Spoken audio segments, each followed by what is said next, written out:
Let me show you some magic with 4 magic cards. What I mean by magic cards is that these are not from a deck of cards directly taken, because there are in fact 3 of one kind and 1 of the other.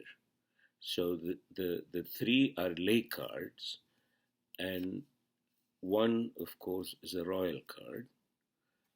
And so the lay card we put aside, and the royal card is the one that we try to pay attention to.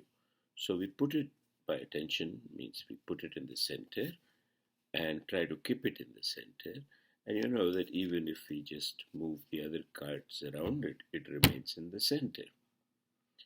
Now, the question that we are going to ask is, where exactly is the royal card? So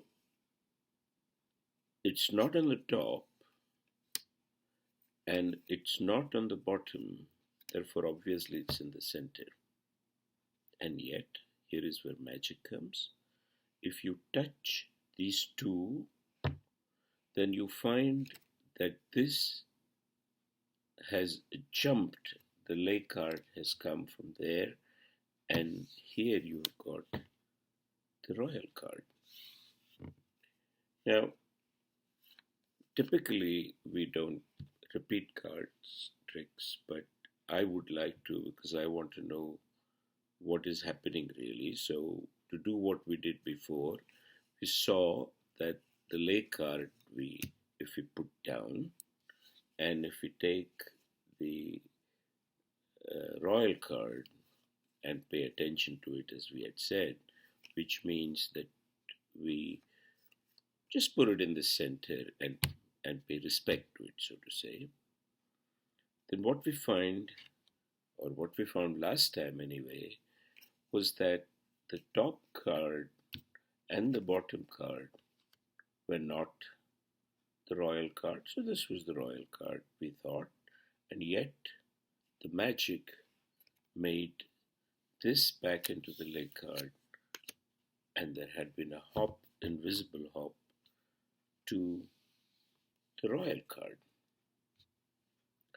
So suppose that we now pay very close attention, try to do the same thing as before, but we take the 10 of spades, we put it down, and we take the queen, the royal card as before, exactly as before, so that you've got a 10 of spades on one side and 10 of spades on the other side.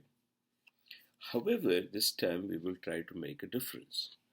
The difference that we will try to make, and this is where, if you think about it, quantum mechanics can be said to have come.